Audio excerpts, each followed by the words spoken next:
Artigo 196. A autoridade administrativa que proceder ou presidir a quaisquer diligências de fiscalização lavrará os termos necessários para que se documente o início do procedimento, na forma da legislação aplicável, que fixará prazo máximo para a conclusão delas. Parágrafo único. Os termos a que se refere este artigo serão lavrados, sempre que possível, em um dos livros fiscais exibidos. Quando lavrados em separado, dele se entregará à pessoa sujeita à fiscalização, cópia autenticada pela autoridade a que se refere este artigo. Artigo 197. Mediante intimação escrita, são obrigados a prestar à autoridade administrativa todas as informações que dispunham com relação aos bens, negócios ou atividades de terceiros. Inciso 1. Tabeliães, escrivães e demais serventuários de ofício. Inciso 2. Os bancos, casas bancárias, caixas econômicas e demais instituições financeiras. Inciso 3. As empresas de administração de bens. Inciso 4. Os corretores, leiloeiros, despachantes oficiais. Inciso 5. Os inventariantes. Inciso 6. Os síndicos, comissários, liquidatários. Inciso 7. Quaisquer outras entidades ou pessoas que a lei designe em razão de seu cargo, ofício, função, ministério, atividade ou profissão. Parágrafo único. A obrigação prevista nesse artigo não abrange a prestação de informações quanto a fatos sobre os quais o informante esteja legalmente obrigado a observar segredo em razão de cargo, ofício, função, ministério, atividade ou profissão. Artigo 198. Sem prejuízo do disposto na legislação criminal, é vedada a divulgação por parte da Fazenda Pública ou de seus servidores de informação obtida em razão do ofício sobre a situação econômica ou financeira do sujeito passivo ou de terceiros e sobre a natureza e o estado de seus negócios ou atividades. Parágrafo 1º. Excetuam-se do disposto neste artigo, além dos casos previstos no artigo 199, os seguintes: Inciso 1. Requisição de autoridade judiciária no interesse da justiça. Inciso 2. Solicitações de autoridade administrativa no interesse da administração pública, desde que seja comprovada a instauração regular de processo administrativo no órgão ou entidade respectiva, com o objetivo de investigar o sujeito passivo a que se refere a informação por prática de infração administrativa. Parágrafo 2º. O intercâmbio de informação sigilosa no âmbito da administração pública será realizado mediante processo regularmente instaurado, e a entrega será feita pessoalmente à autoridade solicitante, mediante recibo que formalize a transferência e assegure a preservação do sigilo. Parágrafo 3º.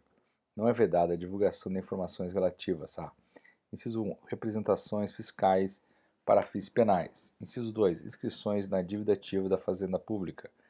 Inciso 3. Parcelamento ou moratória. Artigo 199. A Fazenda Pública da União e as dos Estados, do Distrito Federal e dos municípios prestar-se-ão mutuamente assistência para a fiscalização dos tributos respectivos e permuta de informações na forma estabelecida em caráter geral ou específico por lei ou convênio. Parágrafo único. A Fazenda Pública da União, na forma estabelecida em tratados, acordos ou convênios, poderá permutar informações com estados estrangeiros no interesse da arrecadação e da fiscalização de tributos. Artigo 200. As autoridades administrativas federais poderão requisitar o auxílio da Força Pública Federal, estadual ou municipal e, reciprocamente, quando vítima de embaraço ou desacato no exercício de suas funções ou quando necessário a efetivação de medida prevista na legislação tributária, ainda que não se configure fato definido em lei como crime ou contravenção. Capítulo 2. Dívida ativa.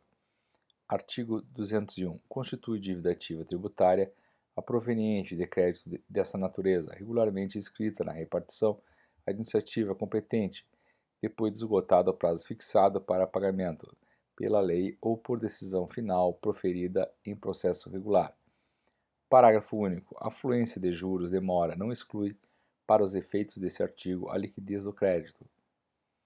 Artigo 202. O termo de inscrição da dívida ativa, autenticado pela autoridade competente, indicará obrigatoriamente, inciso 1, o nome do devedor e, sendo o caso, o dos corresponsáveis, bem como, sempre que possível, o domicílio ou a residência de um e de outros. Inciso 2, a quantia devida e a maneira de calcular os juros de mora acrescidos. Inciso 3, a origem e natureza do crédito, mencionada especificamente a disposição da lei em que seja fundada. Inciso 4, a data em que foi escrita. Inciso 5, sendo o caso o número do processo administrativo de que se originar o crédito. Parágrafo único. A certidão conterá, além dos requisitos desse artigo, a indicação do livro e da folha de inscrição. Artigo 203.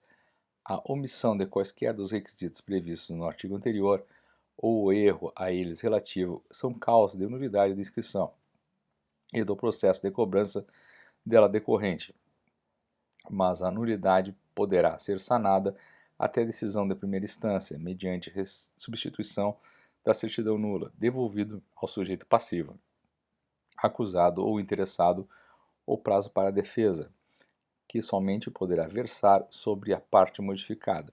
Artigo 204. A dívida regularmente inscrita goza da presunção de certeza e liquidez e tem o efeito de prova pré-constituída. Parágrafo único. A presunção a que se refere este artigo é relativa e pode ser ilidida por prova inequívoca a cargo do sujeito passivo ou do terceiro a que aproveite. Capítulo 3. De certidões negativas.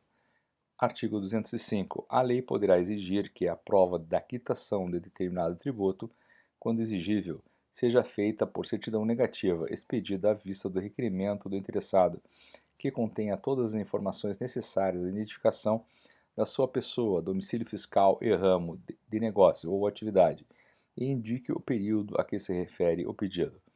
Parágrafo único. A certidão negativa sempre expedida nos termos em que tenha sido requerida e será fornecida dentro de 10 dias da data da entrada do requerimento na repartição. Artigo 206.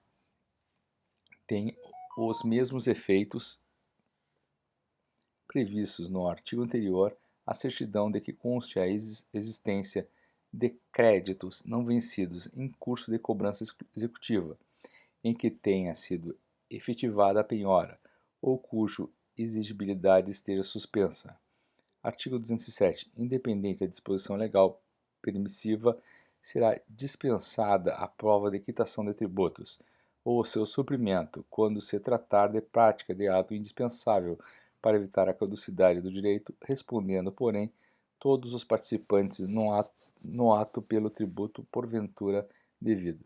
Juros de mora e penalidades cabíveis, exceto as relativas a infrações cuja responsabilidade seja pessoal ao infrator. Artigo 208.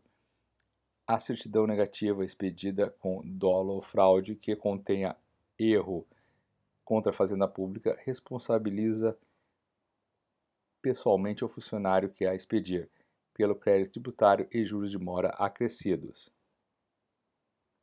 Parágrafo único. Disposições finais e transitórias. Artigo 209. A expressão fazenda pública, quando empregada nesta lei, sem qualificação, abrange a fazenda pública da União, dos Estados, Distrito Federal e municípios. Artigo 210. Os prazos fixados nessa lei ou legislação tributária serão contínuos, excluindo-se na sua contagem o dia do início e incluindo-se o de vencimento. Parágrafo único. Os prazos só se iniciam ou vencem em dia de expediente normal, na repartição em que ocorra o processo ou deva ser praticado o ato. Artigo 211. Incumbe ao Conselho Técnico de Economia e Finanças do Ministério da Fazenda prestar assistência técnica aos governos estaduais e municipais com o objetivo de assegurar a uniformidade da aplicação da presente lei. Artigo 212.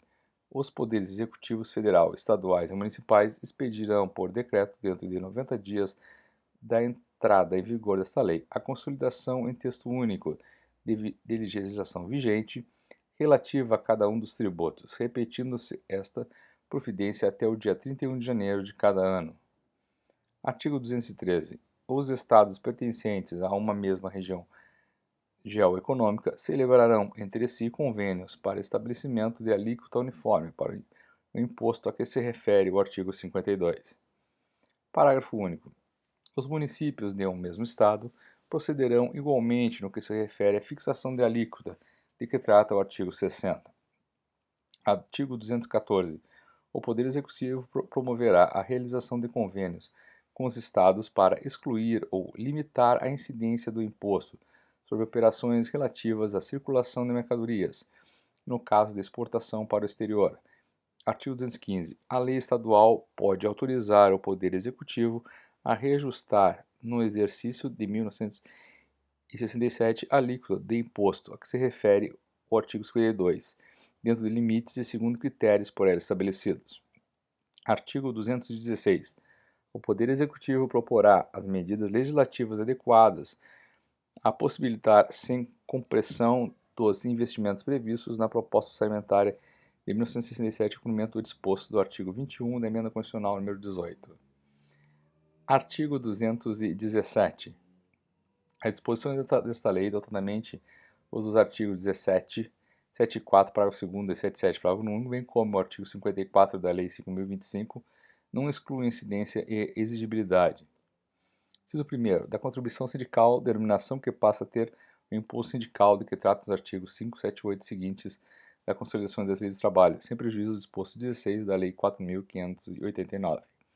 Inciso 2º. Das denominadas cotas de previdência, que alude aos artigos 7.1 e 7.4 da Lei 3.807, com alterações determinadas pelo artigo 34 da Lei 4.863, que integram contribuição da União para a Previdência Social, de que trata o artigo 157, item 15 da Constituição Federal. Inciso 3º. Da contribuição destinada a constituir fundo de assistência e previdência do trabalhador rural, de que trata o artigo 158 da Lei 4.214.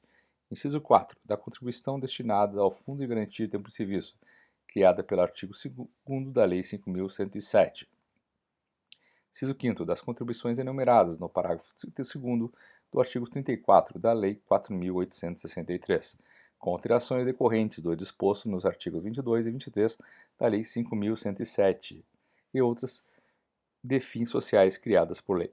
Artigo 218. Esta lei entrará em vigor em todo o território nacional no dia 1º de janeiro de 1967, revogadas as disposições em contrário, especialmente a Lei nº 854, de 10 de outubro de 1949.